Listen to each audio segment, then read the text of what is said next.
Snow was falling that morning, the kind of lazy, gentle flakes that make the whole world pause, even in Manhattan, you know? It's like the city, for one rare second, just decides to breathe, covers its rough edges with something soft, and tells everyone, hey, let's pretend it's all beautiful for a minute. But if you want to know where the real silence was, it wasn't out on Fifth Avenue. It was up in a glass penthouse on 52nd, with the kind of view folks would sell their souls for. Yeah, that place where I used to think I had it all.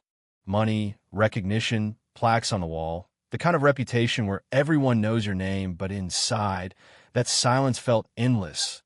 And honestly, all those so-called achievements were worthless when the one thing I wanted most was something you can't buy for any price. See, my daughter Lilith's the kind of kid who can break your heart and put it back together in the same breath. Born with cerebral palsy, she's 8, but every word, every wobbly step is a climb up Everest. And yeah, I threw every resource at IT world-class therapists, doctors from all the right schools, technology. One couldn't even pronounce, none of it reached her. Not really. When my wife Helen died, our home turned into a museum for memories.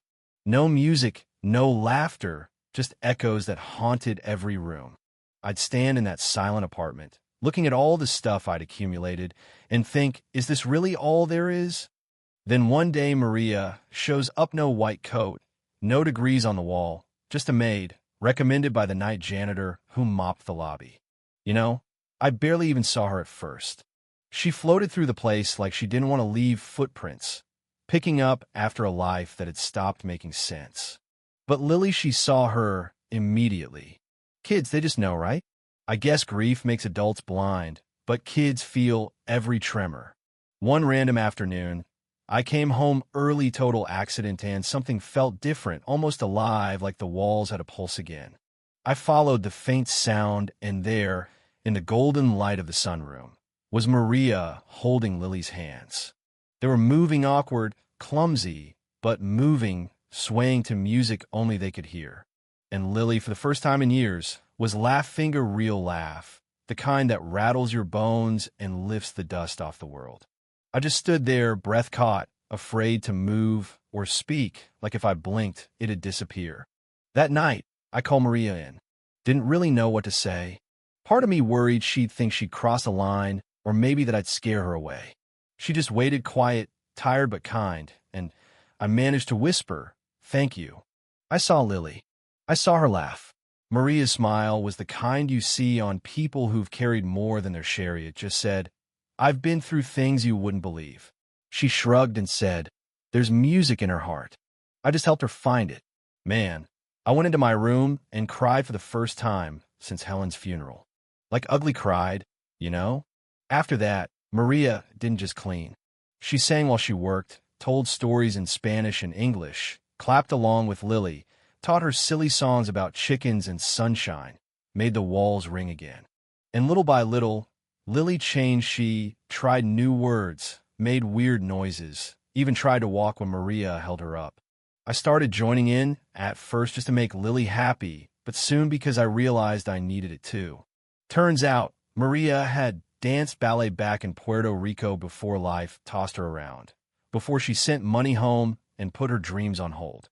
I asked her if she missed it, and she just shrugged. Sometimes you dance with your feet, sometimes you dance with your heart.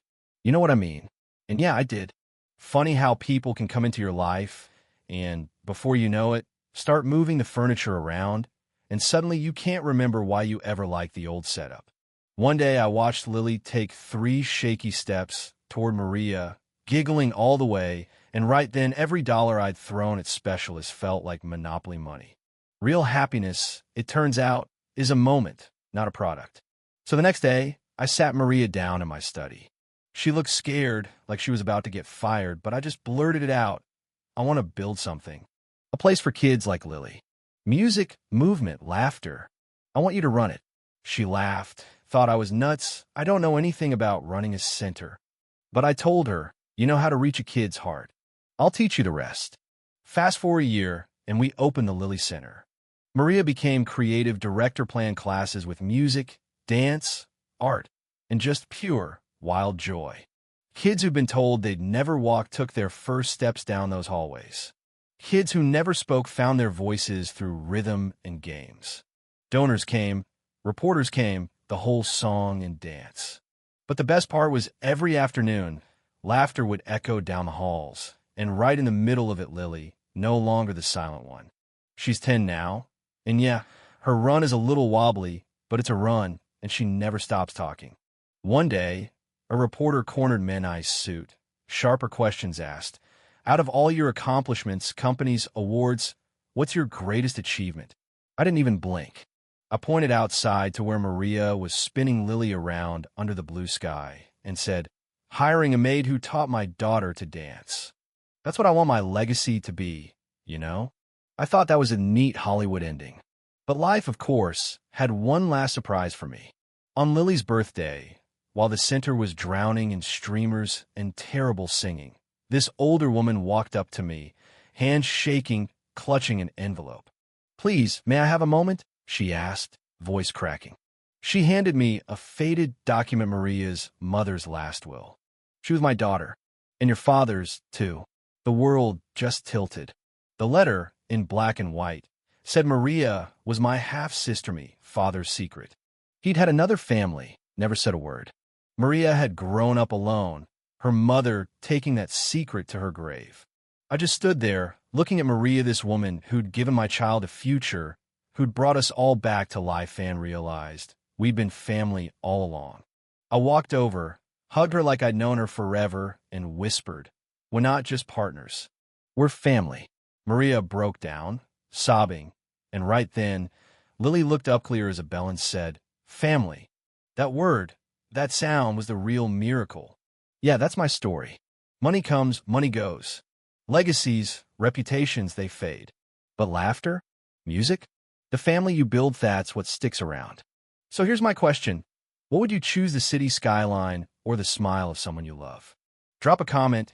Tell me what would you do if you had one shot to change a life, even if it meant turning your whole world upside down?